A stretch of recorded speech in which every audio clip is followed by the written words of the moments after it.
This is one of those movies, for all intents and purposes, I wanted to skip, but then I saw who was in it, and I saw that it was Cyclops, known as James Marsden, Thomas Jane, which you might know as the Punisher, and Billy Bob Thornton. And so when all three of those people are in the movie, I thought, hey, I'll just give it a try.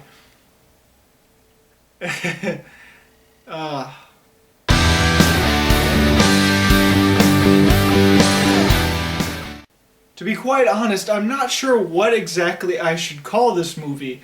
The DVD cover and plenty of other sites say it's Into the Grizzly Maze, which is one of the stupidest titles I've ever heard. But when the movie started and the title sequence came on, all it said was Grizzly in the smallest print I've ever seen a title screen, and in the dead center of the screen. I've never seen a title that small in a movie.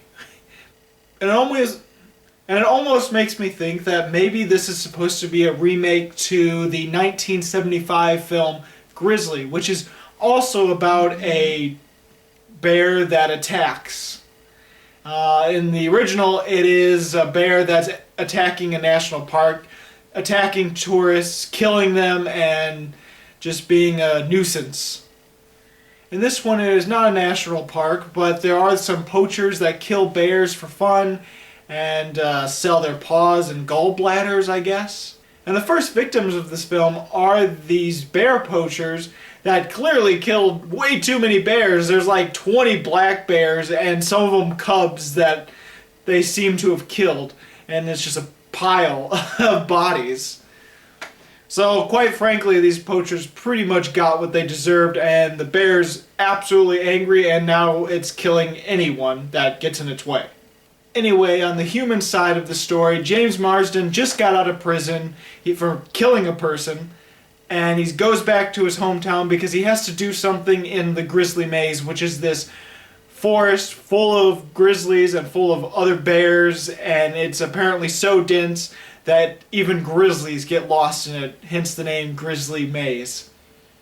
I'm not making that up. Thomas Jane is his brother. He's a cop now, and he's into nature preserves. He wants to make the Grizzly Maze into a, not national park, but a reservation for grizzly bears and the other bears that live there. And Billy Bob Thornton is a bear hunter in this film, and he's the equivalent to Quint from Jaws. That's his character. Bottom line, this big grizzly bear is killing people, and this group of people have to hunt the bear down and kill it. Now, I saw Grizzly at a pretty young age, and I remember liking it. I haven't seen it in a long time, though. But I do remember that it was basically like Jaws, just with a grizzly bear in a national park.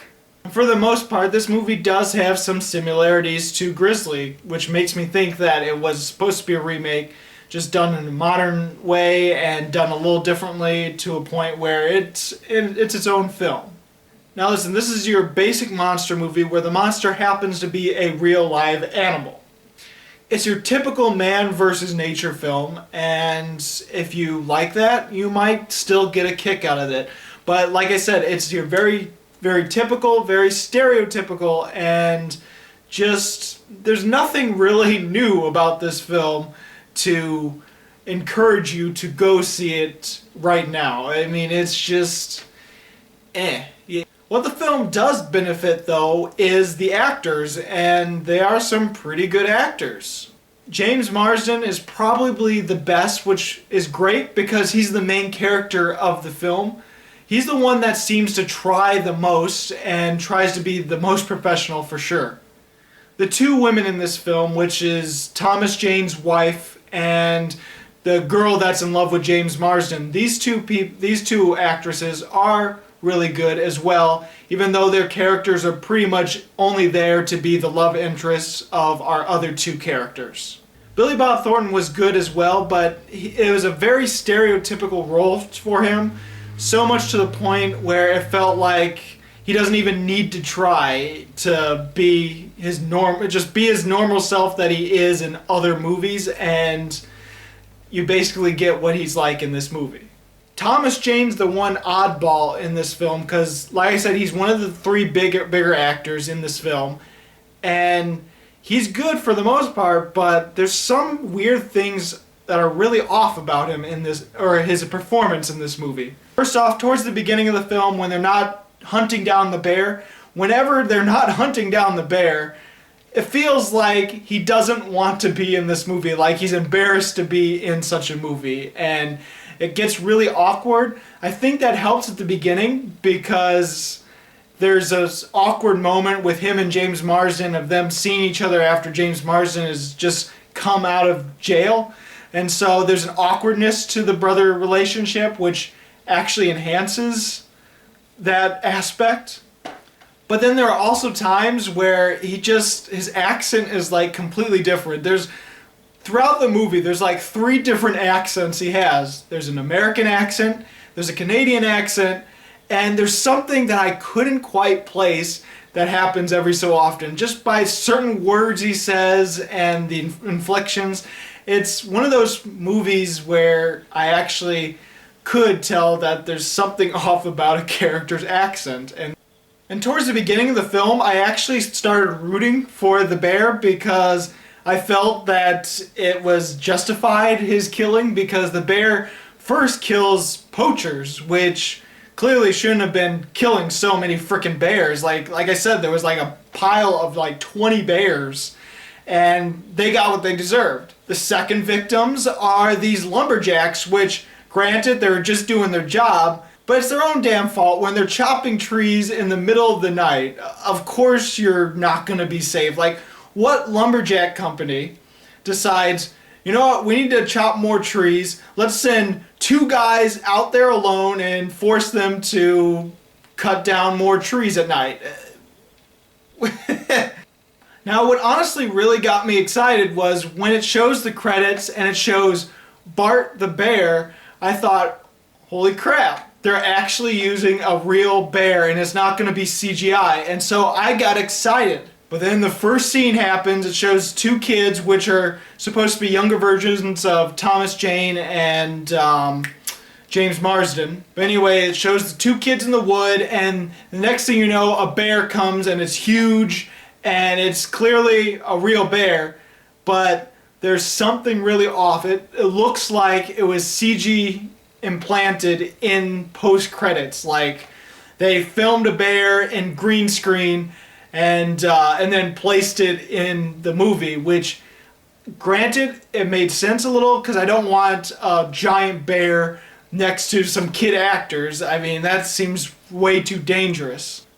But as you go on through the film, you realize it is like this for the entire movie.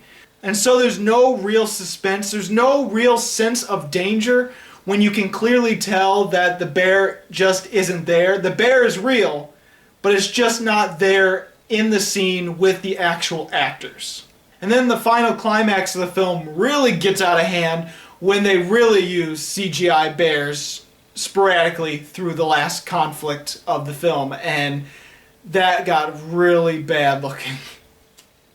In fact, the only time where I felt like, wow, this actually looks good, and I felt for the characters, is when there's 2 moments towards the end of the film when a bear is on top of someone and like clawing at them and mauling them. It really looked like it was really happening, and it looked like James Marsden, and it looked like the other actors that happen to be, because this happens like 2 or 3 times during the final conflict, where this bear's on top of someone and it's just like mauling them and like playing with them, and it looked real. It looked like there was easily someone there. So I'm wondering if it was a stunt double, or if they CG implanted these 2 characters together, the bear and the person, then they had to have done a really good job, because I could not tell. It looked realistic, and I have to applaud the film for that. Now, there are some really good practical effects in this film. It's bloody, it's gross, it looks a little more realistic, until you get to this prosthetic that happens on Billy Bob Thornton later in the movie. Clearly he was slashed by a bear at the side of the face, but it looks so comical and so bad that I could not stand it.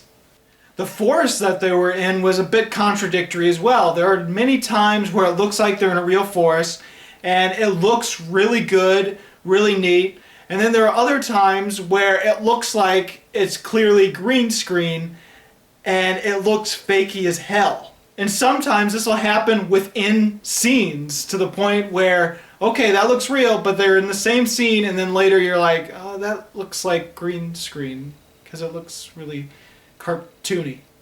In the end, Into the Grizzly Maze is not a terrible film. It's not a particularly good film either. It's one of those films where it's forgettable. You will only like it if you're a huge fan of that genre and don't mind it being stereotypical. And you might like it a little more because the acting is actually well done and there's some pretty good big names in it. For that, I'm going to give Into the Grizzly Maze 2 stars. So, have you seen Into the Grizzly Maze, or otherwise known as Grizzly? Then go ahead and comment and tell me your thoughts. Now, if you haven't seen Into the Grizzly Maze, then what is your favorite monster movie where the monster is an actual animal? I think it's clear to say that mine might be Jaws. I mean, it's very hard to go against that film. As always, this is Bruce Gifford, and this was Just My Opinion.